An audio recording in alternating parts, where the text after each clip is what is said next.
Dans le nord-est de la République démocratique du Congo, un hôpital débordé tente de faire le tri. Qui, parmi les patients, a contracté Ebola? Cela dure depuis environ une semaine. En une seule journée, nous enterrons 2, 3, voire encore plus de personnes. En Afrique centrale et de l'Ouest, les dernières grandes flambées d'Ebola en 2014 puis en 2018 étaient dues au variant Zaïre, contre lequel il existe des vaccins et des traitements. Cette fois, les cas recensés ces derniers jours sont liés au variant Bundibugyo, plus rare, et pour lequel il n'existe pas encore de traitement. Quand il y a un décès, ce sont les jeunes qui creusent les tombes et transportent le corps à main nue, sans masque, et cela entraîne la propagation de cette maladie. Alors, en urgence, l'OMS veut livrer dans la région du matériel de protection. Un défi, tant les routes sont en mauvais état et certaines zones en proie à des violences armées.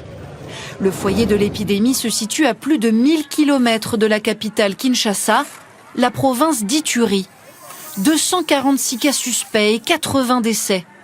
Le pays voisin, l'Ouganda, concentre aussi les inquiétudes après la mort suspecte d'un voyageur qui revenait d'Ituri. La propagation d'Ebola est heureusement plus lente que celle d'autres virus. C'est une maladie qui est dite très transmissible par tous les liquides biologiques, le sang, les urines, etc. Mais il n'y a pas de transmission respiratoire. Il n'y a pas d'aérosolisation et surtout, on n'est pas contagieux quand on n'est pas malade. En France, la vigilance concerne surtout Mayotte, importante voie migratoire depuis l'Afrique centrale. Dans l'Hexagone, les risques sont très faibles, malgré une surveillance des voyageurs revenant de ces pays.